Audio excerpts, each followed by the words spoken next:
শুক্রবারে ক্লাস করাটা যে কি বিরক্তিকর গাইস সেটা আমি তোমাদেরকে বলে বুঝাতে পারবো না। অ্যান্ড সেটাও যদি হয় সকাল ১০টার দিকে। সো রাইট নাও আমি ক্লাসে আছি অ্যান্ড ক্লাসটা শেষ হবে দুপুর ১২টার দিকে। দেন আমি জুম্মার নামাজে যাব। সো গাইস জাস্ট নাও আমাদের ক্লাসটা শেষ হইছে। সো এখন আমি ব্লক এ তে যাব। ওইখানে যেয়ে আমি সকালে নাস্তা করব। দেন আমি নামাজে যাব। নামাজের পরে আমি যাব আমার নতুন বাসায়, যেটা আমি তোমাদেরকে এই ব্লগে দেখাবো। আসলে এখনো আমি নতুন বাসায় উঠি নাই। আজকে আমি নতুন বাসার এগ্রিমেন্ট সাইন করতে যাব। সো দ্যাটস ওয়াই আমি ভাবলাম যে আজকে একটা ব্লগ বানিয়ে নেওয়া যাক, যেন তোমরাও দেখতে পারো যে বাহিরের দেশে কোন সিস্টেমে বাসা ভাড়া দেওয়া হয়। সো জাস্ট নাও আমি ব্লগ এতে আসছি অ্যান্ড ব্লগ এতে এসে দেখি যে একটা কম্পিটিশন চলতেছে। সো আমিও দাঁড়ায় একটু দেখতেছিলাম যে কি কম্পিটিশন চলতেছে, অ্যান্ড সেই সাথে সবার মতো আমিও ভিডিও করলাম অ্যান্ড এটা আমার ব্লগে অ্যাড করলাম। বাট আমি এখানে বেশিক্ষণ ছিলাম না, কারণ আমার ক্লাস ১২টা বাজে শেষ হয়েছে অ্যান্ড আজকে যেহেতু শুক্রবার, আজকে জুম্মার নামাজ আছে। সো আমিও জলদি করে নাস্তা করে আমিও বের হয়ে গেছিলাম। আর হ্যাঁ, এটা কোন কম্পিটিশন ছিল এটা তোমাদেরকে বলা হয়নি। বেসিক্যালি এটা একটা গানের কম্পিটিশন ছিল। সো জুম্মার নামাজের পরে লাঞ্চ করে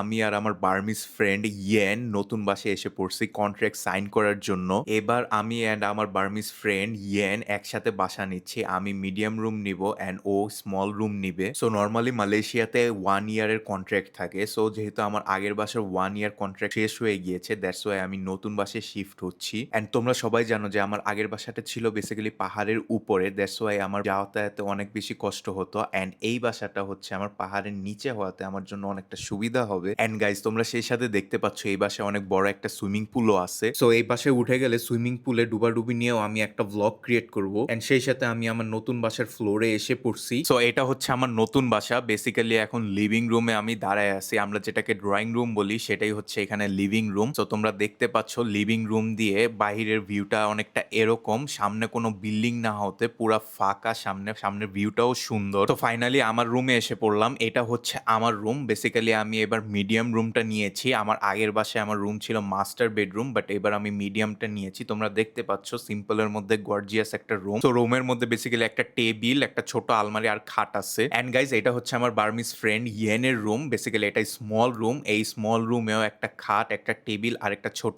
আলমারি আছে। তো মালয়েশিয়ার বাসা ভাড়ার সিস্টেমটাও অনেকটা বাংলাদেশের মতো। এখানে কন্ট্রাক্ট সাইন করতে হবে এন্ড এই কন্ট্রাক্টটা হচ্ছে 1 ইয়ারের। এন্ড বাংলাদেশে যেমন কোনো বাসা ভাড়া নিতে গেলে 2 মাসের অ্যাডভান্স করতে হয়, সো ঠিক তেমনি এখানেও আমার বাসা ভাড়া নেওয়ার ক্ষেত্রে 2 মাসের অ্যাডভান্স করতে হবে। বাট সেটা এখন না, আমি যখন উঠবো সেপ্টেম্বরে তখন। সো গাইজ আমি কন্ট্রাক্ট সাইন করে ফেলেছি। ইনশাল্লাহ সেপ্টেম্বর থেকে এই বাসায় আমি উঠবো and I am little bit excited for my new house. But এক্সাইটমেন্টের পাশাপাশি প্যারাও আছে, কারণ বাসা চেঞ্জ করা অনেক প্যারার একটা কাজ। অ্যান্ড আমি যেহেতু একা, আমার আরো বেশি প্যারা হবে আমার সব জিনিসপত্র নতুন বাসায় শিফট করতে।